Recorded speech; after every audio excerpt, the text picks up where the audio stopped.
Hi friends, നമ്മളിപ്പോൾ ഉള്ളത് ദക്ഷിണ കന്നഡയിലെ ശ്രീ കരിഞ്ചേശ്വര ക്ഷേത്രത്തിലാണ്. അത് ഇവിടെ വരുന്നത് 3 ക്ഷേത്രങ്ങളാണ്. അതായത് ശിവക്ഷേത്രം, ഒരു പാർവതി ക്ഷേത്രം, പിന്നെ ഒരു ഗണപതി ക്ഷേത്രം കൂടി വരുന്നുണ്ട്. ഇത് മഹാഭാരതവും അതുപോലെ രാമായണമൊക്കെ ആയിട്ട് കണക്ട് ചെയ്തിട്ടാണ് ഈ ഒരു ക്ഷേത്രത്തിന്റെ ഐതിഹ്യങ്ങളും കാര്യങ്ങളൊക്കെ പോകുന്നത്. ഇവിടെ വന്നിട്ടുള്ള അർജുനനും ഭീമനൊക്കെ ആയിട്ടാണ് ഇവിടെ ഇവിടെ ഒരു ലേക്ക് വരുന്നുണ്ട്. ആ ലേക്കിന്റെ ഒക്കെ കഥയും കാര്യങ്ങളൊക്കെ അതുമായിട്ട് ബന്ധപ്പെട്ടിട്ടാണ് വരുന്നത്.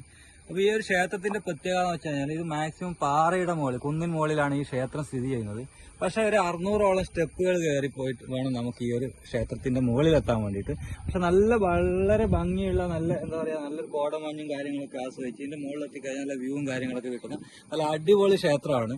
പക്ഷെ ഇത് നമ്മുടെ നാട്ടിലൊന്നും അധികം അറിയപ്പെടുന്നില്ല. കാരണം ടൂറിസ്റ്റുകളൊക്കെ അല്ലെങ്കിൽ തീർത്ഥാടകരൊക്കെ വരുന്നത് കുറവാണ്. പക്ഷെ എന്നിരുന്നാലും വളരെ ഭംഗിയുള്ള സ്ഥലമാണ്. അപ്പൊ എപ്പോഴെങ്കിലും നിങ്ങളുടെ ജീവിതത്തിൽ ഇതൊക്കെ ഒന്ന് വന്ന് കാണാൻ വേണ്ടി ശ്രമിക്കുക. ദക്ഷിണ കന്നഡ നമുക്ക് കാസർഗോഡ് നിന്ന് വരുന്നവർക്കാണെങ്കിൽ വളരെ ഡിസ്റ്റൻസ് കുറവാണ്. ഒരു 80-90 കിലോമീറ്റർ കൊണ്ടൊക്കെ നമുക്ക് ഇവിടെ എത്താൻ വേണ്ടി പറ്റും. പക്ഷെ വളരെ നല്ല സ്ഥലമാണ്. ഒരിക്കലെങ്കിലും വരാൻ വേണ്ടി നോക്കുക. ഈ കരിഞ്ചേശ്വര ക്ഷേത്രം. ഓക്കെ,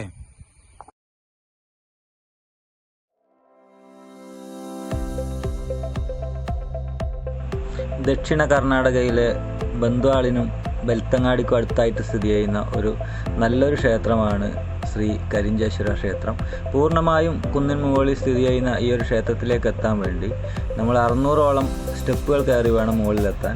മുകളിലെത്തിക്കഴിഞ്ഞാൽ നമുക്ക് നല്ലൊരു വ്യൂ ആണ് അവിടെ നിന്ന് കിട്ടുന്നത്. നല്ലൊരു ട്രെക്കിംഗ് അനുഭവവും നല്ല തണുപ്പും കാര്യങ്ങളൊക്കെ സ്ഥിതി ചെയ്യുന്ന നല്ലൊരു ക്ഷേത്രമാണ് ശ്രീ കരിഞ്ചേശ്വര ക്ഷേത്രം. അപ്പോൾ എന്നെങ്കിലും നമ്മൾ സന്ദർശിക്കാൻ വേണ്ടി നോക്കുക. നിങ്ങൾക്ക് ഇവിടെ വന്നു കഴിഞ്ഞാൽ കിട്ടുന്നത് നല്ലൊരു അനുഭവമായിരിക്കും.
നമ്മൾ സ്റ്റെപ്പ് കയറി മേലെ വന്നിട്ടാകുമ്പോൾ ഇവിടെ ചെറിയൊരു തടാകം വേറെയും ഉണ്ട്. ഇവിടെ താഴെയുള്ള വലിയ തടാകമാണ്, ഈ മേലെ ഒരു തടാകം കൂടി വരുന്നുണ്ട്. ഇവിടെ ശിവക്ഷേത്രത്തിൻ്റെ അടുത്തായിട്ടാണ് ഈ ഒരു തടാകം വരുന്നത്. അപ്പോൾ മൊത്തം 2 തടാകമാണ് ഇതിൽ വരുന്നത്.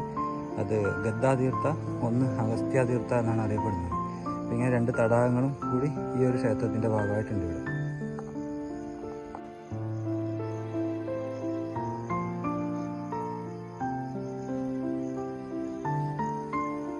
ഇവിടെ നോക്കുമ്പോൾ നമുക്ക് ദൂരെ ഫുള്ള് ഫോറസ്റ്റാണ് കാണുന്നത്.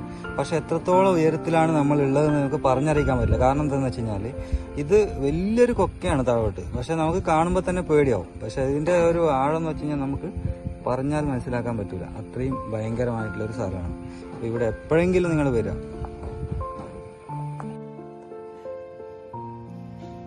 ഒരു വാനര ഫാമിലിയാണ് ഈ ഒരു ക്ഷേത്രത്തിൻ്റെ മുമ്പിലുള്ളത്. ഇങ്ങനെ ടൈം എൻജോയ് ചെയ്യാണ്. ഒരാളും കൂടി പോകുന്നുണ്ട്.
ഇത് ആണ് ശ്രീ കരിഞ്ചേശ്വര പ്രധാന ക്ഷേത്രമായ ശിവക്ഷേത്രം. അപ്പോൾ ഇതാണ് പാറ മുകളിലെ ഏറ്റവും മുകളിലെ ക്ഷേത്രം, 3ാമത്തെ ക്ഷേത്രമാണ് ഈ കാണുന്നത്. അപ്പോൾ ഇവിടെ വന്നു കഴിഞ്ഞാൽ നമുക്കൊരു 360 ഡിഗ്രിയിൽ നല്ല വ്യൂ കിട്ടും. അത്രയും ടോപ്പിലാണുള്ളത്.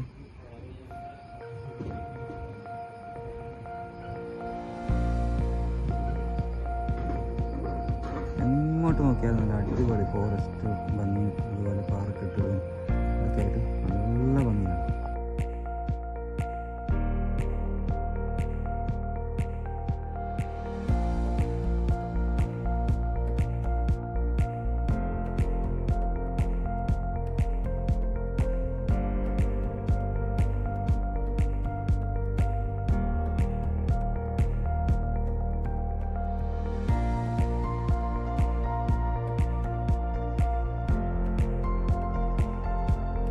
സത്യത്തിൽ ഈ കരിഞ്ചേശ്വര ക്ഷേത്രത്തിൽ വന്നിട്ടാകുമ്പോൾ നല്ല സമാധാനമുണ്ട്. കാരണം ശരിക്കും അതിന് പ്രകൃതി ഭംഗി നിറഞ്ഞു നിൽക്കുന്ന ഒരു ക്ഷേത്രമാണ്. പക്ഷെ എന്നിരുന്നാലും ഇവിടെ ഈ ഒരു വിളക്ക് കത്തിക്കാൻ വേണ്ടി എണ്ണ ഇവിടുന്ന് ഒഴിച്ചതിന് ശേഷം ഈ പ്ലാസ്റ്റിക് മാലിന്യങ്ങൾ മൊത്തം ഇവരുടെ ഈ ഒരു ഇതിലേക്കൂടെ പറമ്പിലേക്ക് ഇങ്ങനെ ഒരുങ്ങിയിട്ടുണ്ട്. പക്ഷെ അതൊരു തെറ്റായിട്ടാണ് തോന്നുന്നത്. കാരണം താഴോട്ട് അങ്ങനെ നല്ല താഴെ മൊത്തം ഫോറസ്റ്റാണ്. ഈ ഏരിയയിലേക്കൊക്കെ ഇങ്ങനെ പ്ലാസ്റ്റിക്കൊക്കെ വലിച്ചെറിഞ്ഞ് ശരിക്കും പറഞ്ഞാൽ ഒരു തെറ്റായ കാര്യമാണ്. അതൊക്കെ ശ്രദ്ധിക്കേണ്ട ഒരു കാര്യമാണ്. കാരണം പ്രകൃതിയെ ഇങ്ങനെ നശിപ്പിക്കാൻ പാടില്ല, എന്ത് വിശ്വാസത്തിൻ്റെ പേരിലാണെങ്കിൽ. പക്ഷെ നല്ലൊരു കാര്യമായിട്ട് എനിക്ക് തോന്നുന്നു.